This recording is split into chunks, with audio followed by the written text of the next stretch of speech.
아침에 나로 주의 인자한 말씀을 듣게 하소서.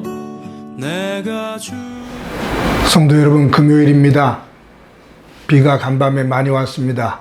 여러분들의 가정에 또 여러분들의 건강에 이상은 없으신지요? 오늘도 주님의 은혜가 여러분들의 삶의 자리 가운데 가득한 한 날 되기를 간절히 소망합니다. 제가 말씀한 곳 봅니다.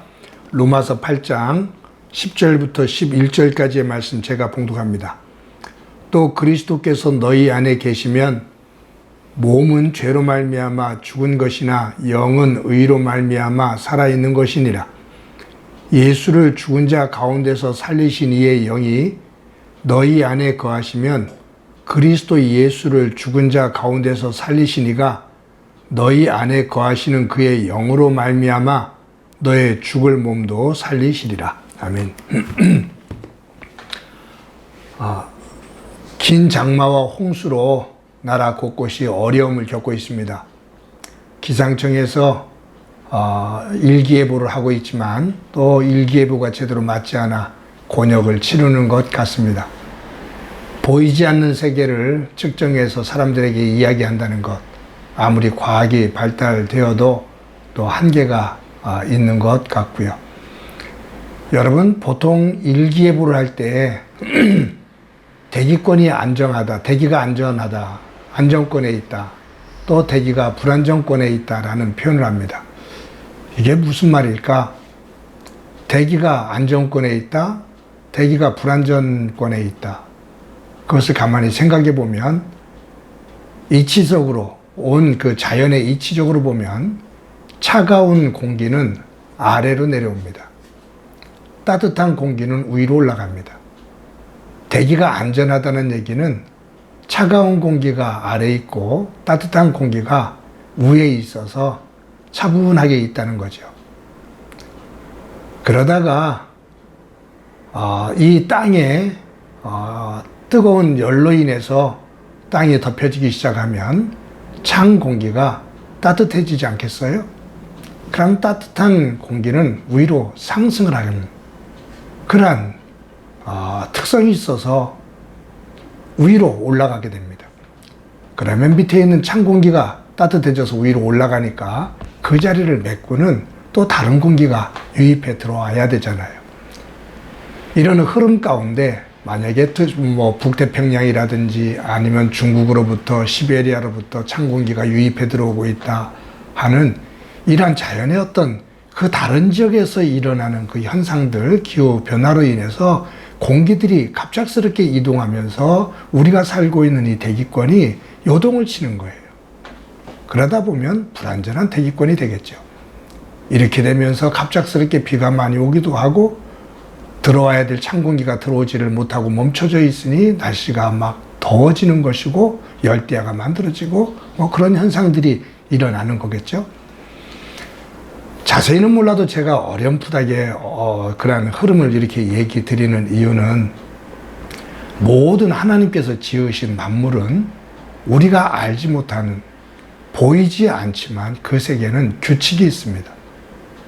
이걸 자연법칙입니다. 모든 생명체가 살아가는 데 있어서는 규칙이 있습니다. 법이 있다 그 말이에요.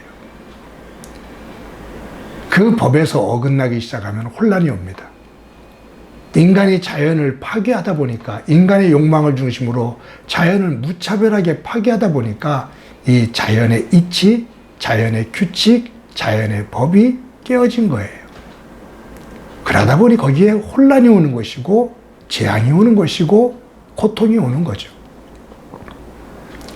사람의 몸도 사람들이 살고 있는 가정도 공동체, 교회 어디든지 규칙이 있습니다. 이 규칙을 잘 만들어 놓으면 질서가 만들어져요. 그리고 이 질서에 이 규칙을 잘 지키는 곳에 화평이 있습니다. 그러나 이 규칙을 제대로 만들지를 못하고 만들었다 하더라도 제대로 지키지 않으면 무질서와 혼란과 갈등이 만들어지는 것이죠.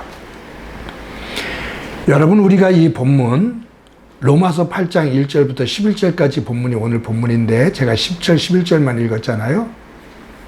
그런데 7절 말씀부터 쭉 읽다 보면 여기에 똑같은 어떤 길이 있는데, 두 개의 길이 있는데 여기에 대한 표현이 좀 다릅니다.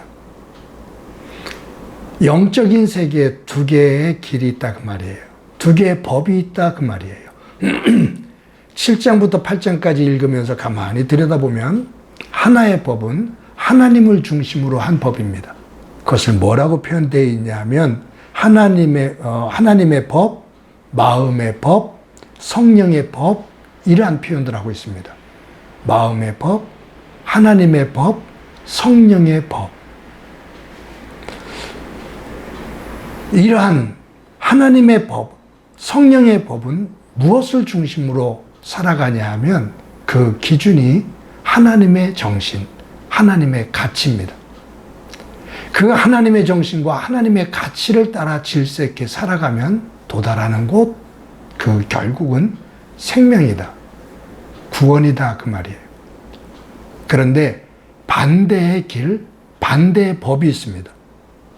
오늘 본문에서는 그 법을 7장에서 죄의 법, 오늘 본문에서는 죄와 사망의 법, 그러니까 하나님의 법, 성령의 법과 반대되어지는 법이 있는데 그 법은 죄의 법, 사망의 법입니다. 이 죄의 법과 사망의 법은 무엇을 기준으로 한 것이냐 하면 사탄의 뜻이에요. 세상 것을 중심으로 한 뜻이에요. 그런데 이 세상 것을 중심으로 한 그 길을 걸을 때는 항상 하나님의 뜻에 불순종의 길을 걷게 됩니다. 성령의 법은 하나님의 말씀에 순종하며 가요. 그런데 사망의 법, 죄의 법은 하나님의 뜻에 불순종의 길을 가면서 누구의 뜻에 순종을 하냐 하면 죄를 지배하는 사탄의 뜻, 거기에 순종을 하며 살아가요. 결국은 죽음이고 멸망입니다. 예수님께서 좁은 문과 넓은 문이라는 비유를 통해서 이 말씀을 하신 것이에요. 사람들이 가는데 좁은 문이 있고 넓은 문이 있다. 넓은 문은 대로이면서 사람들이 많이 가고 편하게 간다.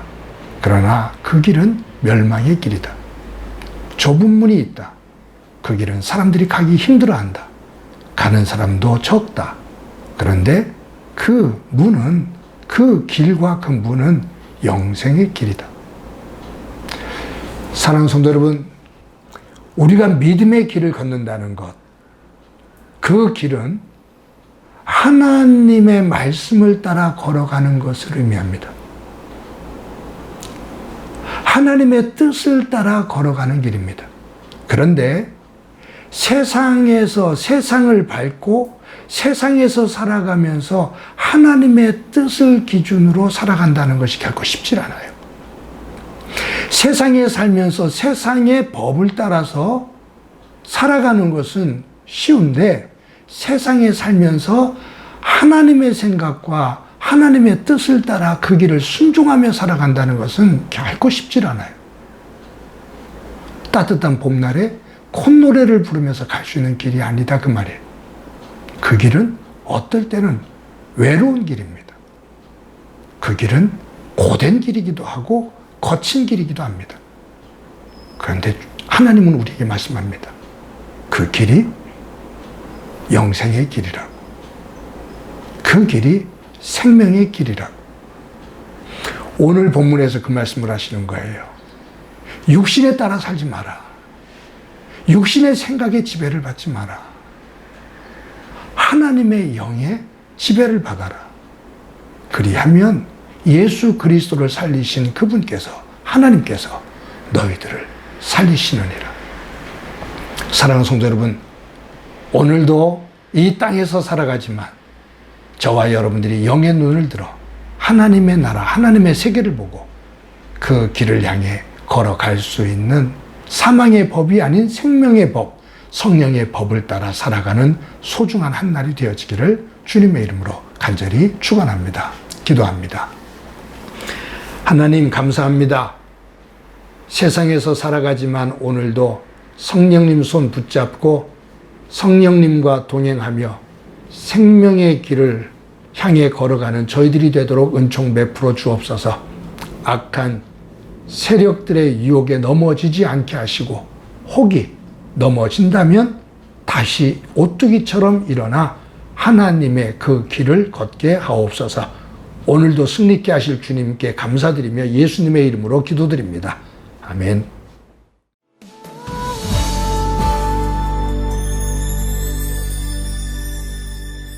주님 다시 오실 때까지